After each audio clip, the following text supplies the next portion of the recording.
Better? Okay. So you all know what my specialty is, or at least what it's become over the last few years in mast cell disease, and I'll just try to take you over the next hour or so through many of the current concepts in mast cell disease. These will be our learning objectives, and I don't have any conflicts of interest to disclose. And this will be the general outline of the talk. We'll review briefly about allergic diseases and mastocytosis, the forms of mast we've long known about, and then we'll spend the majority of the talk on the new kid on the block, mast cell activation syndrome. And I'll finish up at the end with just a little bit on the research we're currently conducting in mast cell activation disease at my institution. So this is the landscape of the allergic diseases. I mean, we've all heard of allergy. We all know people who are allergic. But it's really becoming quite the prevalent problem, and we don't fully understand why. About 10% of the world's population now suffers allergies to one extent or another. The prevalence of the problem is steadily increasing. We don't know why. And we do know that there are some genetic factors to allergy, but there are environmental factors too. And the development of allergy is some complex interplay between genetic factors and environmental factors. Many people in the public and many healthcare professionals sort of downplay the significance of allergy because it generally does not shorten one's life. But from another perspective, that's all the more reason why it should be regarded as quite important. Because if you're going to be living your entire life with it, and if it is severe enough to impact your quality of life, your QOL, then it becomes more important to get it under control. So allergy is sort of the one form of mast cell disease, a very common form. And this is the other form of mast cell disease that we've known about for about 130 years, if I'm doing my math right. We've known about mastocytosis, a rare disease, since the late 1880s. The mast cell itself was discovered in the late 1860s. The first disease which we later understood to be involved with mast cells was discovered in the late 1860s, a particular type of rash called urticaria pigmentosa, and then a decade later the mast cell was discovered, and then another decade to link the two together, and then you have to fast forward half a century to get to the point where we started to get a sense that there might be some forms of internal mast cell disease, and that's about the point at which the first mast cell mediators were starting to be discovered. And ultimately we began developing some classification systems for the disease. A key mutation that is integrally involved in driving most cases of systemic mastocytosis was found by a couple of different research groups in Japan in the mid-90s. A group in Spain found some other key methods for diagnosing mast cell disease, something called flow cytometry. It's a general technique in the laboratory, and there's a particular finding with flow cytometry that can help identify malignant mast cells, as we see in mastocytosis. And then in 2001, the World Health Organization came out with its classification system for mastocytosis, and that coincidentally was the same year that imatinib,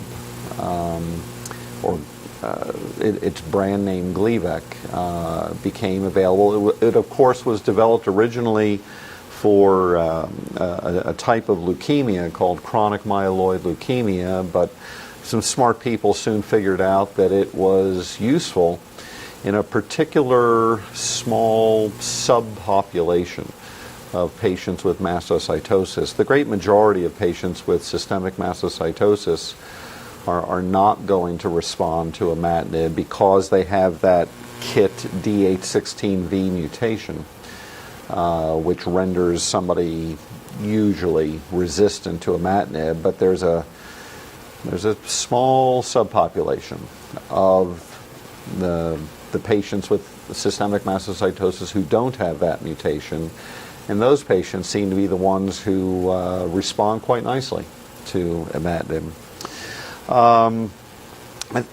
As the 2000s rolled on and the early part of this decade, we increasingly came to appreciate that it's really not so much the overgrowth of mast cells in mastocytosis that's the problem. Yeah, there are some rare subtypes of the rare disease of systemic mastocytosis, particularly aggressive subtypes that we call aggressive systemic mastocytosis and mast cell leukemia, where it's the overgrowth of mast cells that is the key problem. But for the great majority of folks with mastocytosis, even if they have a lot of mast cells in them, it's not that load of mast cells that's really the principal problem. Rather, it's the inappropriate activation of those mast cells that's the problem.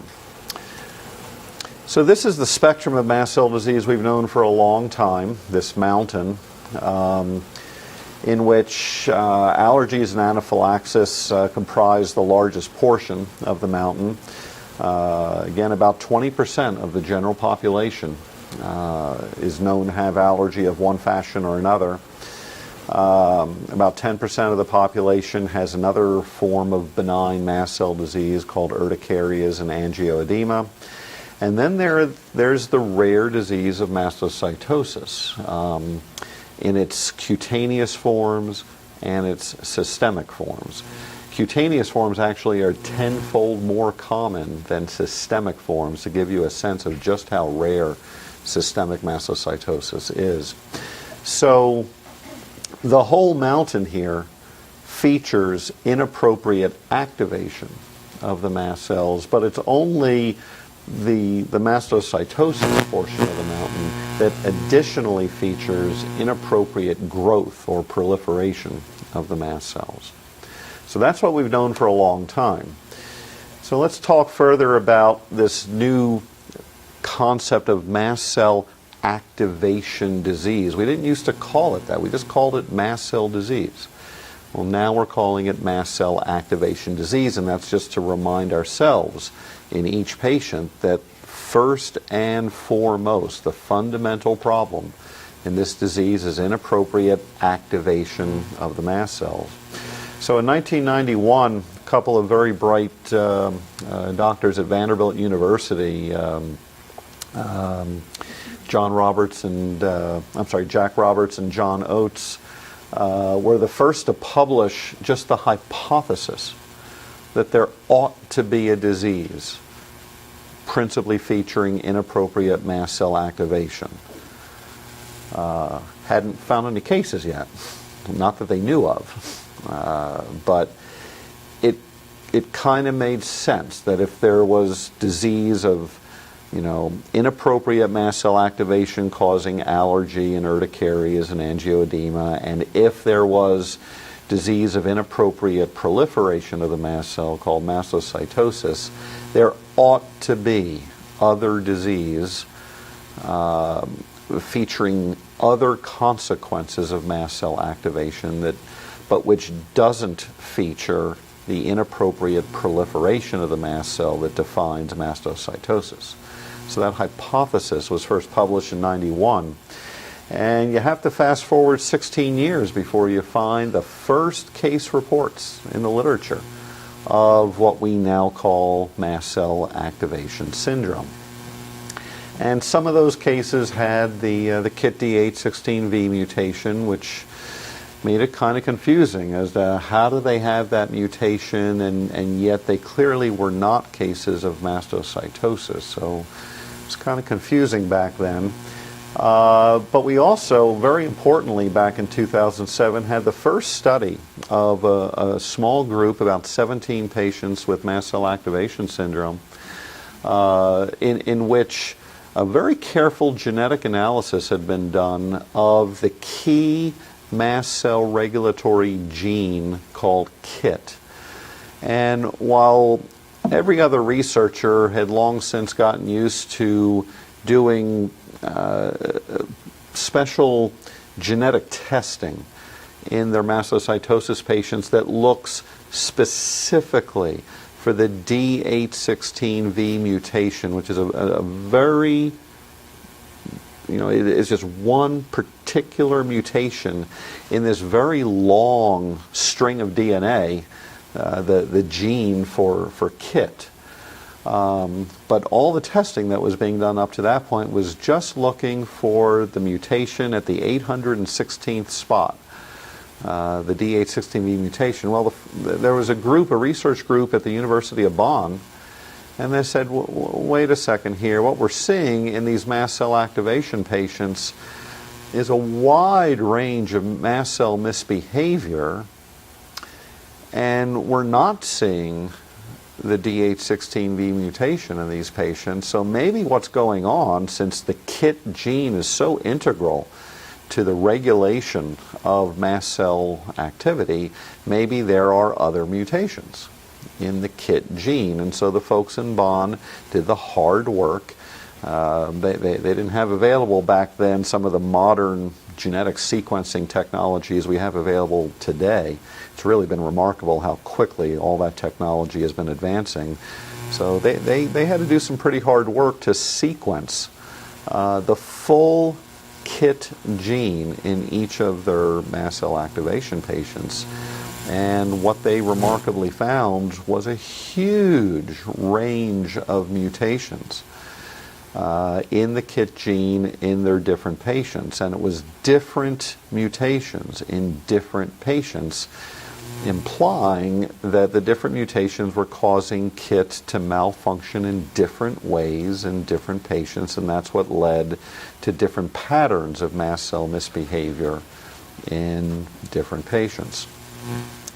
More on the genetic issues of this disease down the road.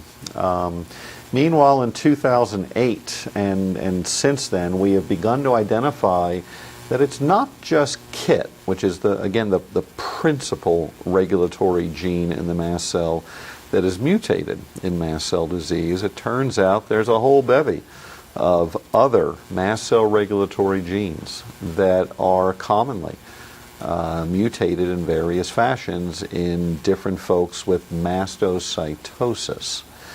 That research work has not been replicated yet in mast cell activation syndrome, but we're on the cusp of seeing some of that research come out too.